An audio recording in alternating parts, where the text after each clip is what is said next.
Hey, how's it going? It's Craig. I'm out in the garage and today we're going to do a mod for the Sega Master System 2. Let's take a look.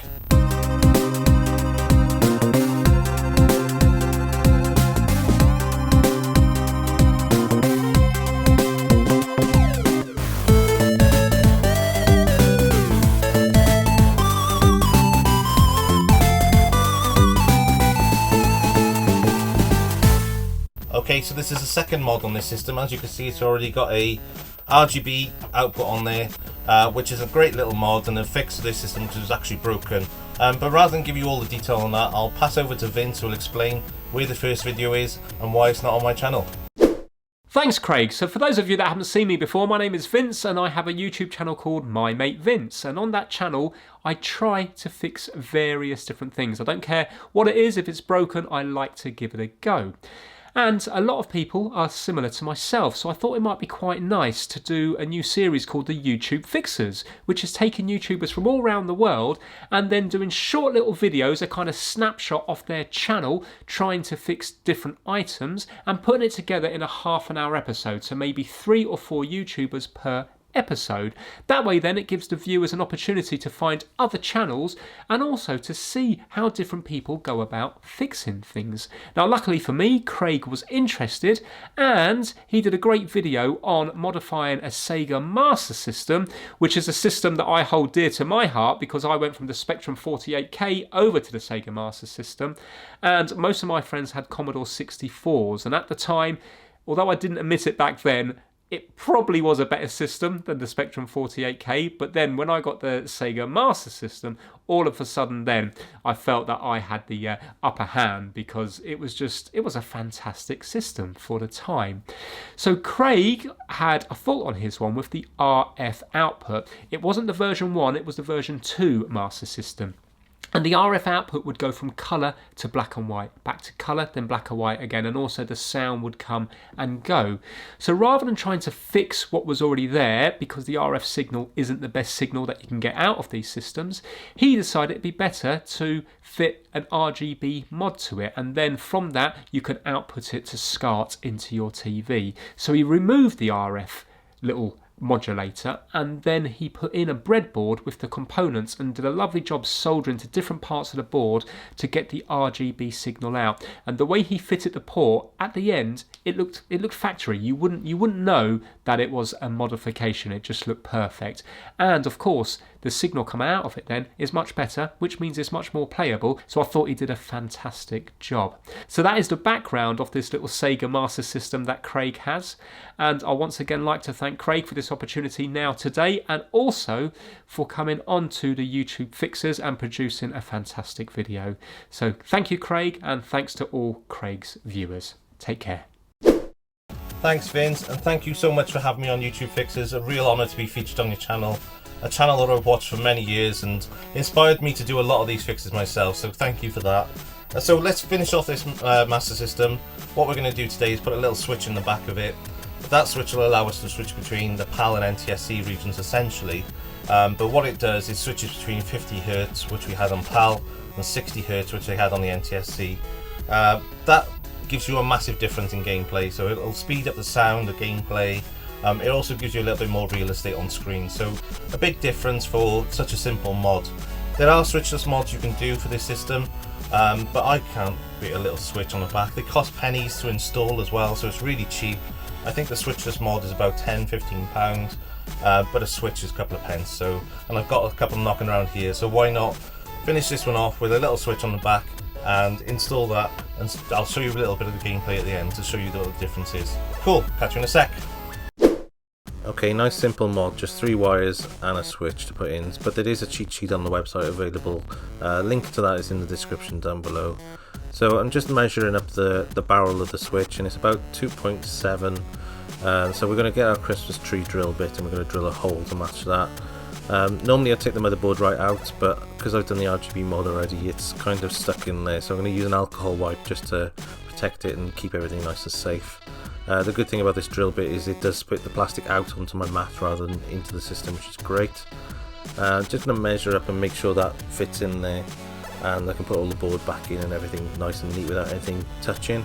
and it does nicely. I would like to have been about a millimetre or two lower, just so it comes into line with the bolts on the RGB connector, but I didn't want to push it too far because I didn't want it too low, so it would have potentially ground out on anything in there. But it's a nice position and a nice looking switch out the way on the back of the system anyway. So the next thing we want to do is I'm going to lift up the Kapton tape off the audio capacitor that I put on there before, and we're going to pin 57 of this chip, so it's the fourth long leg in on this bottom side of the board. I'm just going to use some side cutters and snip it. Some people take the board out and they desolder it from underneath. I'm never going to go back to standard on this, so snipping it, and it could easily be resoldered if you wanted it to in the future. So just lifted up the pin with some tweezers, and we're going to put a bit of flux on there just so we can solder direct to that pin now. There's probably a little bit too much exposed cable on this one, but it doesn't matter because once I've got it soldered in place, I'm going to use some heat shrink tubing just to go over the top of it and protect it from shorting out on anything. And then once we got all that heat shrinked into place, I'm going to put a little bit of Kapton tape underneath it just so it doesn't catch on any of the other pins anyway, so very limited risk of this actually shorting out on anything or causing any damage. So nice safe job just to keep it all nice and tidy inside there.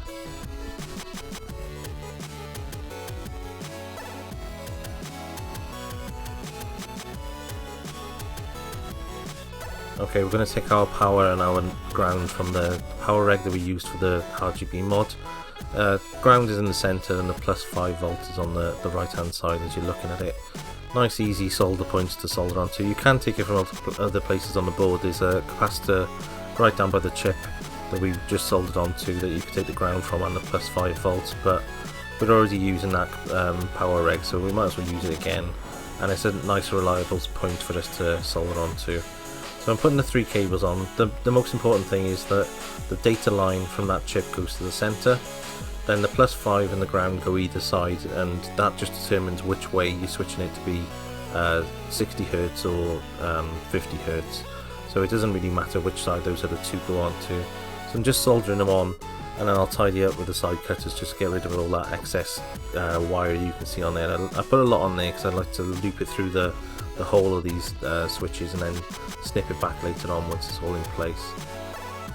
Okay, so I'm just putting it back into the shell like we did earlier, putting the washer on and the nut on top of it. We're just going to tighten that down finger tight. We don't need to over tighten it to grip it in, it's not going to move that much, and we're done.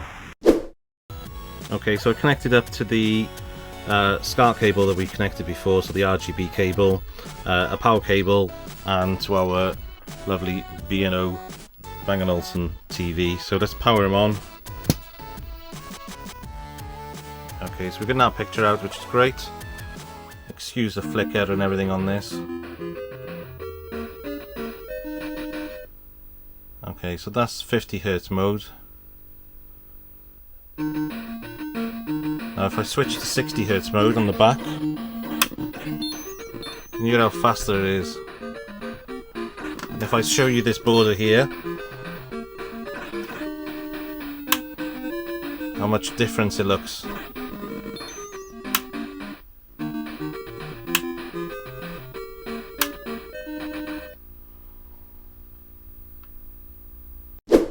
Okay, so there we have it, a nice little toggle clicky switch.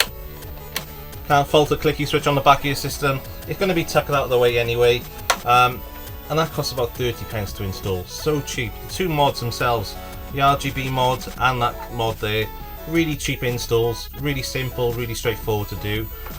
Can't fault either of them. I know you can get wireless mods for the 50 to 60 Hz mod, but for 30 odd pence I think for a switch like that, there's no point in doing it. You might as well just put a little clicky switch on there. You're going to leave it in 60 Hz mode most of the time, only flipping it to 50 Hz mode for some PAL games that need that mode, but most of them are running 60 Hz great. So absolutely chuffed with this system now. Really pleased to be on Vince's channel. Thank you again, Vince, for featuring me on there. I will probably give this system away in my next video. Not really sure what to do. I might do a little bit of a giveaway from the comments or something else, but keep tuned. Subscribe to the channel, give this video a like, and the next video will hopefully give a little somebody a chance to have this system in their collection. Cool, thank you for watching, and I'll catch you soon.